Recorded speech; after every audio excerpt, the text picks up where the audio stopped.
Turkey's women's movement once again will mark March the 8th, International Women's Day, with protests and calls on the government to stop violence against women, but while doing it, they hope to be protected from the violence of the state, because they say that whenever they have been on the streets to call for women's rights, they have been subjected to violence from the police.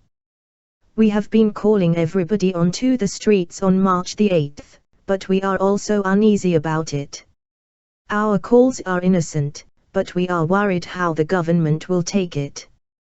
We are worried that they can use the provisions of the new security package on us, said Canan Güllü, president of the Federation of Turkey's Women's Associations, TKDF. Güllü was referring to the highly controversial security package, a bill currently being pushed through Parliament by the ruling Justice and Development Party, AK Party, government. Many civil society groups have expressed concern that they have not been included in the process of preparing the bill, which will be a severe blow to democracy and human rights. However, we will be on the streets to call for an end to violence against women, against men's murders of women and against the state's violence against people, she said. Activists have indicated that if the bill is passed in Parliament, it will pose a threat to everyone in society, but especially to more vulnerable groups, women, children and lesbian, gay, bisexual and transgender, LGBT, individuals. One of the bill's provisions is preventive detention, allowing police to detain people even before a crime occurs, and police can search any person, his or her car, and home without a search warrant. The bill also places flammable and vaporized gases in the category of firearms. Ilga Ustu, founding member of the Women's Coalition based in Ankara, explained why it will hurt women most. As you know, many women carry pepper spray in their handbags to protect themselves from violence. What if they are caught with pepper spray? They might face detention and imprisonment. Government spokespersons defend the bill by asking why anybody would carry pepper spray while at a demonstration. And we say that no one is beamed up to a demonstration. You leave home and you have to walk and use public transportation. Who guarantees your protection while you are on the street? You might be just a passerby during a demonstration and have a pepper spray in your handbag, too. Men who murder women deserve life sentences.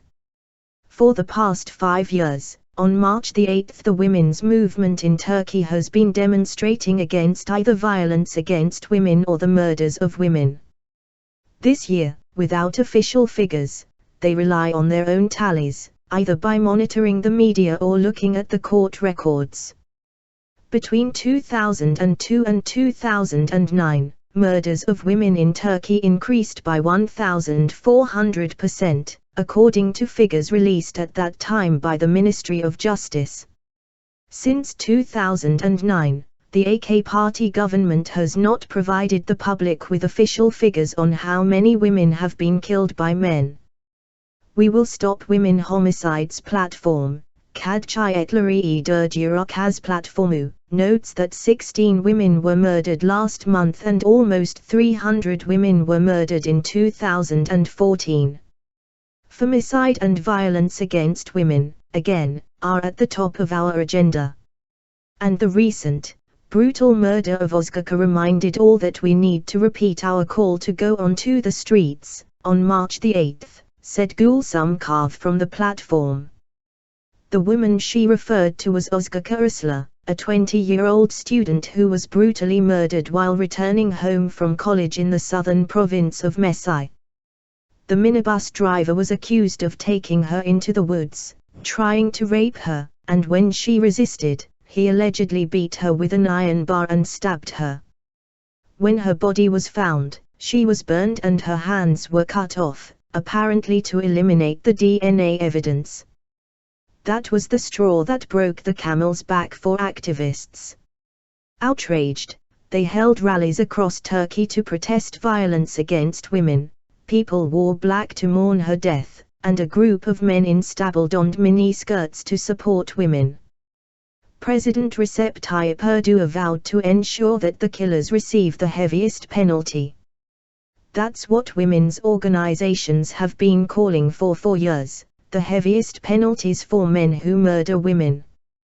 We demand that the practice of reduced sentences for men who murder women come to an end. We have long been demanding that Parliament pass a bill requiring life sentences for men who kill women, Kaf said.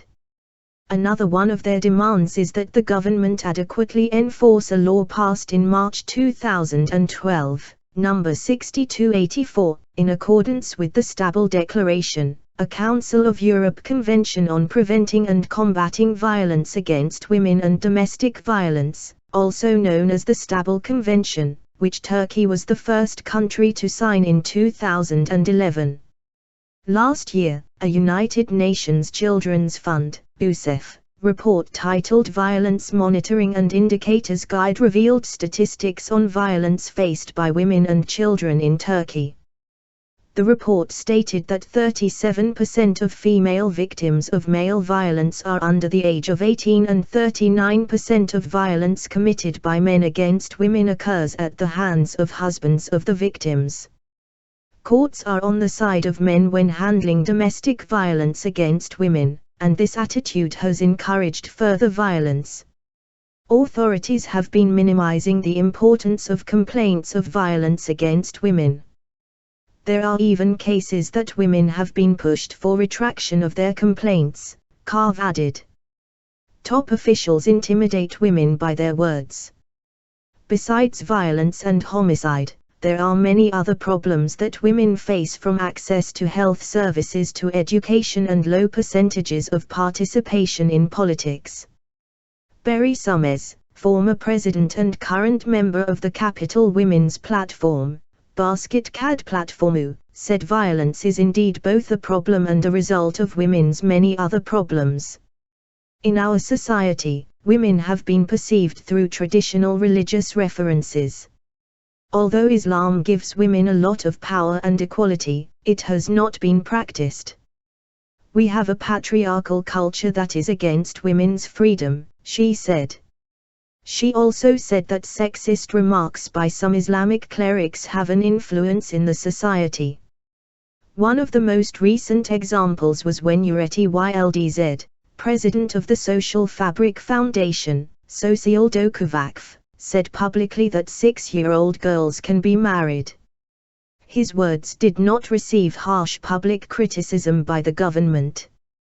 Besides the fact that some men claim they know how to interpret Islam when it comes to women, even top-level politicians have used discriminatory language against women. One example concerns Deputy Prime Minister Bülent, who expressed remarks against women laughing loudly and disapproved of women talking on mobile phones. With this statement he intimidated women and gave men the right to meddle into women's lives, said lawyer and activist Hülya Gulbahar.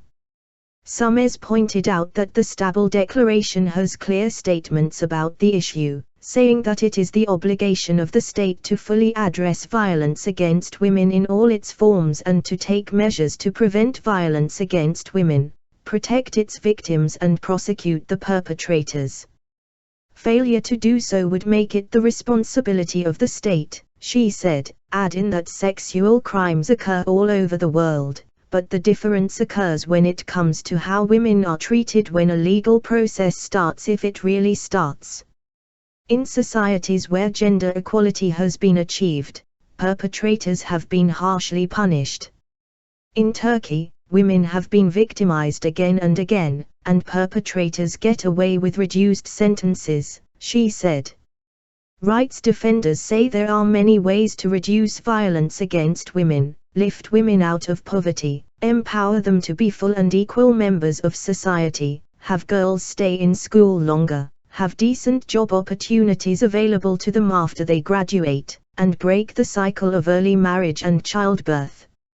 Although there are no official figures released by the government regarding how many murders of women occurred in 2009 to 2014, a preliminary report of the government based on research from Hacettepe University indicates that the rate of marriages for women under 18 years old has been 28%.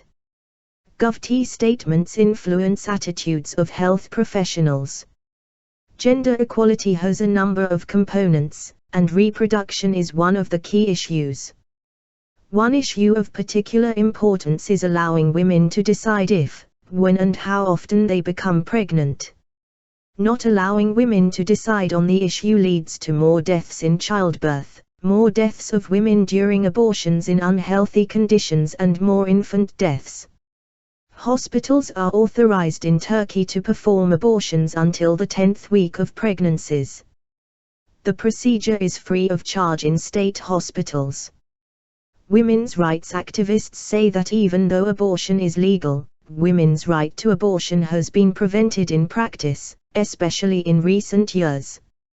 According to activists, this is largely due to the fact that former Prime Minister Recep Tayyip Erdoğan has compared abortion to murder, advised new couples to have at least 3 children, and warned that Turkey's population faces a threat of decline.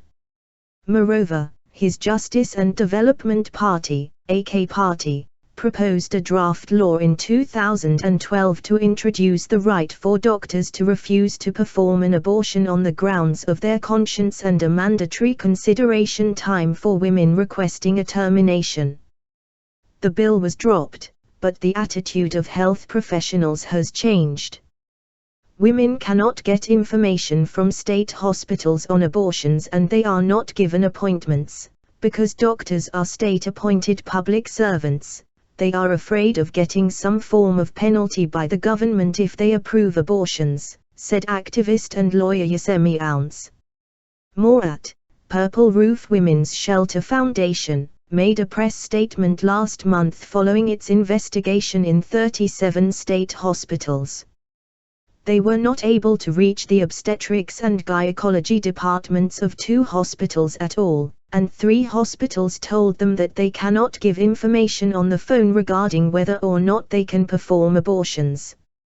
Murat's research also found that 17 hospitals offered abortions only for cases of medical emergency, 12 hospitals do not perform abortions, and 3 hospitals said they do perform abortions on demand. When asked by Murat why they cannot perform abortions except in medical emergencies, officials from 2 hospitals said abortions are banned because the state said so.